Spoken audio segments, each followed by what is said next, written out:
আগামী জাতীয় সংসদ নির্বাচন নিয়ে আপনার পরিকল্পনাটা যদি বলতেন, হাটহাজারী আসন। বাংলাদেশ জাতীয়তাবাদী দল কিছুদিন আগে আমাদের 236টি আসনে মনোনয়ন ঘোষণা করেছে এবং আলহামদুলিল্লাহ হাটহাজারী বায়েজিদ অর্থাৎ চট্টগ্রাম 5-এ দলের পক্ষ থেকে আমাকে মনোনীত করা হয়েছে। আমরা যেহেতু দীর্ঘদিন ধরে রাজনীতির সাথে জড়িত, মাঠ পর্যায়ে রাজনীতি করেছি, হাটহাজারী গণমানুষের সাথে মেশার সুযোগ হয়েছে। আমি আল্লাহর রহমতে প্রতিটি ইউনিয়নের প্রতিটি ওয়ার্ডে কি সমস্যা আছে এগুলোর একটা ডেটাবেস আমরা দীর্ঘদিন ধরে এটা আমরা প্রস্তুত করেছি। প্রথমত যদি আপনি আমার থেকে আমার কমিটমেন্টের জায়গাটা জানতে চান, প্রথমত হচ্ছে হাটহাজারী বায়েজিদ তথা চট্টগ্রাম 5 আসনকে বিশেষ করে আমি সন্ত্রাস মুক্ত, চাঁদাবাজি মুক্ত এবং মাদক মুক্ত একটি অঞ্চল হিসেবে আমি গড়ে তুলতে চাই। দ্বিতীয়ত আসে আমাদের উন্নয়নের ব্যাপারটা। এই উন্নয়নের বিষয়টা যখন আসে তখন বেসিকলি আমরা ফার্স্টে ইনফ্রাস্ট্রাকচার, এরপরে স্বাস্থ্য খাত, এরপরে শিক্ষা খাত এবং কর্মসংস্থান নিয়ে কাজ করতে চাই এবং একাধারে আমরা এই বিনিয়োগ যেন বান্ধব পরিস্থিতি হয়, কর্মসংস্থানের ব্যবস্থা করা যায়। বিদেশি বিনিয়োগ বলেন বা দেশি বিনিয়োগ বলেন, প্রাইভেট সেক্টরে বিনিয়োগ বলেন, সরকারি বিনিয়োগ বলেন, এখানে যেন আরো বহুমাত্রায় আনা যায় সেটার ব্যাপারে আমরা সচেষ্ট আছি। আপনার বেকারত্ব যে দূরীকরণে হাটহাজারীতে তো প্রচুর লোকজন বেকার আছে এবং মূলত আপনার স্থাপনাগত অবকাঠামোগত কোনো ডেভেলপমেন্ট আসলে বিগত 17 বছরে হয় নাই, এবং আপনি এটা নিয়ে পরিকল্পনা কি এবং বেকারত্ব বিমোচনে কি করবেন? প্রথমত যারা রাষ্ট্র বেকার, আমি বলতে এই জন্য আমি খুব দ্বিধাবোধ করি, কারণ বেকারত্বটা আসলে শব্দটা খুব নেগেটিভ। রাষ্ট্র আমাদের যুব সমাজ বা তরুণ সমাজকে কর্মসংস্থানের ব্যবস্থা করে দিতে পারেনি। আমাদের 31 দফার যে রাষ্ট্র মেরামতের যে কাঠামো আমরা দিয়েছি জাতির সামনে, সেখানে আমরা পরিষ্কার করে বলছি যুব সমাজের জন্য আমরা একটি যুব ভাতা চালু করবো যতদিন না পর্যন্ত তারা কর্মসংস্থান হয়। এখন যদি হাটহাজারী কেন্দ্রিক আমি আলাপ করি, তাহলে অবশ্যই এখানে একটা ইন্ডাস্ট্রিয়াল জোন করতে হবে। এখানে অনেক ইন্ডাস্ট্রি আছে খুব অগোছালো ভাবে, এগুলোকে একটি স্পেসিফিক ইকোনমিক জোন করে ওখানে ট্রান্সফার করে দিতে হবে এবং আরো স্পেশালাইজ জোন, যেমন গার্মেন্টস এর এখানে অনেকগুলো ইন্ডাস্ট্রি আছে, একটা গার্মেন্টস জোন করা বা আদার কোনো ইন্ডাস্ট্রি, যে এখানে যেহেতু এখানে হালদা আছে, এখানে একটি নদী আছে, এই কেন্দ্রিক যদি আরো আমাদের ইনভেস্টমেন্ট আনা যায়, আমরা একটা শিল্পাঞ্চল করতে চাই, আমরা এখানে একটা আইটি সিটি করতে চাই, আমরা এখানে যে কৃষি ইনস্টিটিউটটা আছে আমরা চেষ্টা করব এবং সর্বোচ্চ চেষ্টা থাকবে এটাকে যেন কৃষি বিশ্ববিদ্যালয়ে পরিণত করা যায়। একই সাথে স্বাস্থ্য ব্যবস্থার ব্যাপারে যদি আমরা বলি, আমাদের হাটহাজারী যে হেলথ কমপ্লেক্স, এটার অবস্থা খুবই খারাপ, একদম শোচনীয় অবস্থা, এখানে কোনো চিকিৎসা নেই বললেই চলে। এই জায়গাটাকে উন্নত করে একটি আধুনিক হাসপাতাল করা, হাটহাজারী হাসপাতাল নির্মাণ করা, মহিলাদের জন্য একটি বিশ্ববিদ্যালয় স্থাপন করার প্রচেষ্টা আমরা চালাবো এবং একই সাথে সরকারি উদ্যোগ হোক বা ব্যক্তিগত উদ্যোগে হোক, আমি চেষ্টা করব হাটহাজারীর প্রতিটি ইউনিয়নে অন্তত একটি করে দাতব্য চিকিৎসালয় এবং ঔষধালয় এবং সাথে একটি বিনামূল্যে স্বাস্থ্যসেবা দেওয়ার জন্য প্রতিটি ইউনিয়নে একটি অ্যাম্বুলেন্সের ব্যবস্থা করাটা, এটা আমার একটা কমিটমেন্টের মধ্যে আছে। ইনশাল্লাহ এটা আমি করার চেষ্টা করব। এবং দেখেন, এখনো আমরা যদিও দেশ পরিচালনার দায়িত্বে পাইনি, আমি কিছুদিন আগে ইসাপুর মাদ্রাসা একটি অনুষ্ঠানে গিয়েছি, যাওয়ার সময় দেখলাম ওই অঞ্চলটা একদম পানিতে প্লাবিত। জিজ্ঞেস করলাম সমস্যা কি, বললো স্লুইস গেটের কি একটা মামলার বিষয়ে 90% কাজ হয়ে 10% আটকে আছে। আমি ওখান থেকে বসেই মাননীয় অ্যাটর্নি জেনারেল জনাব আসাদুজ্জামান সাহেবের সাথে যোগাযোগ করেছি এবং পরবর্তীতে 1.5 মাসের মধ্যেই এই সমস্যার সমাধান হয়েছে। এখন স্লুইস গেটের সমস্যাটা আল্লাহর রহমতে নিরসন হয়েছে। তার মানে ওই এলাকা এবং মেখলের লক্ষ লক্ষ লোক কিন্তু এই যে বন্যার পানির কবল থেকে এখন রক্ষা পাবে। তো আমরা সবসময় যেহেতু জনসম্পৃক্ততার মাঝে আছি, আমরা জনসম্পৃক্ত কাজই করতে চাচ্ছি। আর হাটহাজারীতে যানজট একটা প্রবল সমস্যা, কিন্তু অনেকেই প্রথমে চেষ্টা করেছিল ফ্লাইওভার করতে, কিন্তু ফ্লাইওভার করলে এই সমস্যাটা দূরীভূত হবে না। তো আমরা চেষ্টা করছি কারো যত কম সম্ভব ব্যক্তি মালিকানা জমি ব্যবহার করে সরকারি জমির উপর দিয়ে যদি একটি বাইপাস সড়ক করা যায়, তাহলে দুটি লাভ হবে: এক, যানজট কমবে; দ্বিতীয়ত ওই সাইডটাও ডেভেলপ হবে, ওখানেও উন্নত হবে, ওখানেও অনেক মানুষের কর্মসংস্থান হবে। তো এই ধরনের কয়েকটি মেগা প্রজেক্ট আমাদের মাথায় আছে। আমরা সর্বাত্মক চেষ্টা করব যাতে স্থানীয় সমস্যাগুলোকে নিয়ে, প্রতিটি ইউনিয়নের ওয়ার্ডের সমস্যাগুলো নিয়ে এবং পৌরসভার প্রতিটি ওয়ার্ডের সমস্যাগুলো নিয়ে আমরা যেন একটি এরিয়া স্পেসিফিক ম্যানিফেস্টো, শুধু নয়, এই সমস্যাগুলো কিভাবে আমরা সমাধান করতে চাচ্ছি এবং কতদিনের মধ্যে সমাধানযোগ্য সেটা আমরা করব। এবং একই সাথে আমাদের এলাকার যারা কৃষক আছে, তারা কিন্তু পানির খুব সমস্যায় আছে, সেচের পানির। তো আমাদের যতগুলো খাল আছে এগুলো ম্যাক্সিমামই দখল বেদখল হয়ে গেছে। এগুলোকে আবার নাব্যতা ফিরিয়ে আনা এবং যাতে কৃষকরা যেই চ্যানেলিং হয়েছে সেই চ্যানেলের থ্রুতে পানির পর্যাপ্ত সাপ্লাই তারা পায় সেটা নিশ্চিত করা সহ সারের কম ব্যবহার করে কিভাবে আমাদের কৃষি ক্ষেত্রে আরো উৎপাদন বৃদ্ধি করা যায়, এই সমস্ত কাজ নিয়ে আমরা কাজ করব বলে আমাদের ম্যানিফেস্টো প্রস্তুত, স্থানীয় একটি ম্যানিফেস্টো আমরা প্রস্তুত করতে মানে কাজ চলছে। উন্নয়নের অন্যতম সত্য হচ্ছে যোগাযোগ ব্যবস্থার উন্নয়ন। গত 17 বছরে কাঙ্ক্ষিত সেই উন্নয়ন যোগাযোগ ব্যবস্থা সেক্টরে যে উন্নয়ন হওয়ার কথা ছিল সেটা হয়নি হাটাজারিতে। এবং যোগাযোগ ব্যবস্থার উন্নত করার জন্য আপনার যদি কোনো পরিকল্পনা থাকে সেটা যদি বলতেন। অবশ্যই। আমি মাস দুয়েক আগে বাড়িঘোনা নামের একটি অঞ্চল আছে উত্তর মাদার্সার, আমি ওখানে গিয়েছি এবং ওখানে গেলে আপনার মনে হবে আপনি কোনো প্রাগৈতিহাসিক যুগের কোনো অঞ্চলে আসছেন। কোনো রাস্তা নাই, কোনো চলাচলের ব্যবস্থা নাই, এখানে হাঁটলেও মানুষের পা ভেঙে যাবে এমন দুরবস্থা। তো আমি তখন গিয়ে যখন জিজ্ঞেস করলাম যে এই অবস্থা এরকম কেন, বা এখানে কোনো ব্রিজ নাই কেন, আমার কেন নৌকা করে এখানে পার হতে হচ্ছে, তখন বললেন যে বিগত যারা অবৈধ এমপি ছিল এরা নাকি 17 বছরে কেউ একবার এখানে ভিজিট করতে আসে নাই। তো দেখেন, মানুষের যদি আমি নিজে চোখে না দেখতাম দুঃখ দুর্দশাটা, তাহলে কিন্তু আমার এই উন্নয়ন পরিকল্পনার মাথায় আসলো না। আমি মনে করি যদি আমরা এখানে নদীর নাব্যতাকে নষ্ট না করে আমরা যদি ঝুলন্ত ব্রিজ করতে পারি, এটা একটা টুরিস্ট স্পটও হবে এবং একই সাথে যোগাযোগ ব্যবস্থাটা উন্নত হবে। এবং ওই বাড়িঘোনার মধ্যে যে রাস্তাগুলো, ওগুলো কোনো রাস্তা নেই বললেই চলে। ওখানে হাঁটা, বাইক তো দূরের কথা, এখানে হাঁটাও খুব মুশকিল, যে কোনো সময় পা মচকে যাওয়ার সুযোগ থাকে। তো ওই অঞ্চলগুলো সহ আমাদের প্রত্যেকটি ইউনিয়নের আভ্যন্তরীণ রাস্তাগুলো খুবই খারাপ অবস্থা।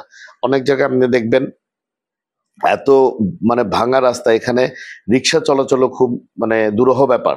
তো সার্বিকভাবে এই কাজগুলো আমাদের প্রায়োরিটি বেসিসে এগুলো করতে হবে এবং আমরা সর্বাত্মক চেষ্টা থাকবে যাতে প্রথম 1 বছরের মধ্যেই এই কাজগুলো আমরা ধরে সম্পন্ন করতে পারি।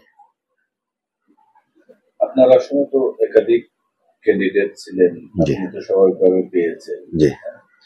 এবং ইলেকশনের আগে আসলে একটা দুর্নরকম বলে বিষয় আছে। আপনি কি আপনার অপোজিট যারা আপনার অন্যান্য ক্যান্ডিডেট ছিল তাদের সাথে কি যোগাযোগ করেছেন? জি। একটা বাংলাদেশ জাতীয়তাবাদী দল অনেক বৃহৎ একটি রাজনৈতিক দল এবং আমি মনে করি এখানে আরো দুজন অনেকজন ছিলেন বা দুজন উল্লেখযোগ্য। তো ওনারাও পাওয়ার যোগ্য ছিলেন, কিন্তু দল সার্বিক বিবেচনায় হয়তো আমাকে ধানের শীষে প্রতীক দিয়েছেন।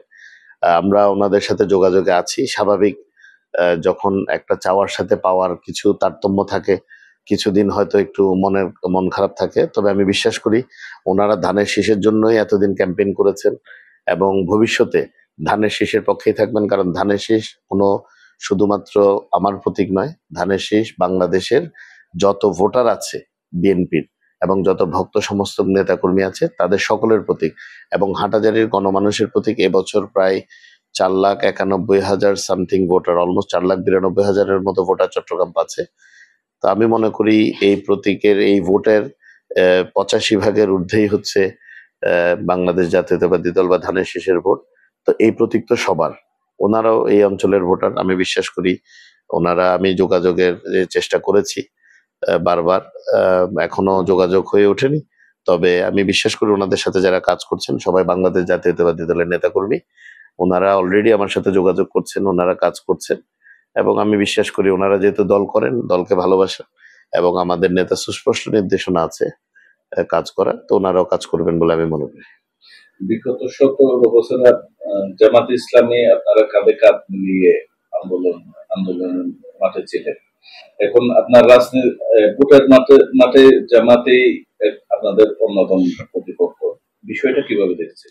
না, আমি গণতান্ত্রিক রাষ্ট্র ব্যবস্থায়, গণতান্ত্রিক সমাজ ব্যবস্থায় এইটা আমি খুব পজিটিভলি দেখি। কারণ নির্বাচন তো জনগণের ভোটের প্রতিফলন হবে ব্যালটের মাধ্যমে। তো এখানে জামাত ইসলামী কেন, এখানে অনেক ক্যান্ডিডেট আসবে, অনেক ক্যান্ডিডেট নির্বাচনকে উৎসবমুখর করবে। আমরা সবাই যে যার ম্যানিফেস্টো জনগণের কাছে দেব এবং জনগণই ডিসাইড করবে যে ওনারা কাকে চান ওনাদের প্রতিনিধিত্ব করতে। তবে একটু কারেক্ট করে দেই, আমি হাটাজারিতে আসলে জামাতের সাথে যুগপৎ আন্দোলনে আমি ওনাদেরকে আমার সাথে কোনো সময় দেখি নাই। হেফাজতের একটা অংশ সবসময় মাঠে ছিল, বাট জামাত হাটাজারি কেন্দ্রিক বা বায়েজিদ কেন্দ্রিক জামাতের কোনো যুগপৎ আন্দোলন আমাদের সাথে হয় নাই। আমাদের যারা আন্দোলন সংগ্রাম করেছে এরা হলো বিএনপি এবং অঙ্গ সহযোগী সংগঠনের সকল পর্যায়ের নেতৃবৃন্দ, এবং যা মামলা হয়েছে মূলত বিএনপির বিরুদ্ধেই এবং হেফাজত ইসলামের বিরুদ্ধেই। তো যাই হোক, এরপরও ওইটা ইম্পর্টেন্ট না, ইম্পর্টেন্ট হলো ওনারা ইলেকশন করছেন, ওনারা মাঠে আছেন। আমি ওনাদের জন্য শুভকামনা। যারা যারাই ক্যান্ডিডেট আছেন, এটা যে প্রার্থীর যেই দলেরই হোক না কেন, আমি চাই একটা উৎসব মুখর পরিবেশে নির্বাচন হোক এবং জনগণ সঠিক সময়ে ব্যালটের মাধ্যমে তাদের পছন্দের যে প্রার্থী তাকে অবশ্যই বেছে নেবে বলে আমি মনে করি। হাটহাজারী আসনের কথা উঠলেই সাম্প্রদায়িক সম্প্রীতির একটা বিষয় চলে আসে। এই যে হাটহাজারী সাম্প্রদায়িক সম্প্রীতি ধরে রাখতে এবং আরো উন্নত করতে আপনার যদি পদক্ষেপ বলতে। দেখেন, বাংলাদেশ জাতীয় সংসদ নির্বাচনে যতগুলো সংসদীয় আসন আছে, বিশেষ করে চট্টগ্রামে হাটহাজারী বা চট্টগ্রাম ৫, হাটহাজারী বাইজিদ, এই এলাকাটা কিন্তু অত্যন্ত তাৎপর্যপূর্ণ এবং গুরুত্বপূর্ণ এবং কিছুটা সংবেদনশীল। কারণ হচ্ছে এই উপমহাদেশের অন্যতম বৃহত্তর মাদ্রাসা, যেটা জমিউল আলম মাইনুল ইসলাম মাদ্রাসা, এটা এখানে উপস্থিত মানে এখানে প্রতিষ্ঠিত। একই সাথে চট্টগ্রাম বিশ্ববিদ্যালয় সহ বিভিন্ন ধরনের বড় বড় ধর্মীয় অন্যান্য ধর্মের যেই মন্দির বলেন, মসজিদ বলেন, মঠ বলেন, গির্জা বলেন, এগুলো এখানে আছে। তো হাটহাজারীর একটি সুনাম হচ্ছে এটার সাম্প্রদায়িক সম্প্রীতিটা অন্যান্য এলাকার জন্য অনুকরণীয় এবং এটির ধারাবাহিকতা বজায় রাখতে ৫ই অগস্টের পরে যে দুর্গাপূজা সহ বিভিন্ন অন্যান্য ধর্মাবলম্বীদের যে অনুষ্ঠানগুলো হয়েছে বা পুজোগুলো বা ধর্মীয় অনুষ্ঠানের সময় আমরা কিন্তু বাংলাদেশ জাতীয়তাবাদী দলের পক্ষ থেকে দিনরাত পরিশ্রম করে তাদেরকে নিশ্চিত নিরাপত্তার ব্যবস্থা করেছি এবং এটাতে তারা এত ধরনের আনন্দিত হয়েছে এবং উল্লসিত হয়েছে যে তারাই আমাদের বিভিন্ন পর্যায়ের নেতাকর্মীদেরকে তাদের পুজো উদযাপন পরিষদ বলেন বা বৌদ্ধ ধর্মের যারা কমিটিগুলো আছে বা অন্যান্য ধর্মের যে কমিটিগুলো আছে তাদের সাথে তাদের একটি মারাত্মক সুন্দর সুন্দর একটা সুসম্পর্ক ডেভেলপ করেছে এবং এই সম্প্রীতির কারণে এবছর যখন আমরা এই দুর্গাপূজা কেন্দ্রিক ওনাদের সাথে বৈঠক করছি, আমি বৈঠকে গিয়ে দেখি ওনারা অলরেডি সব অ্যারেঞ্জ করে ফেলছে।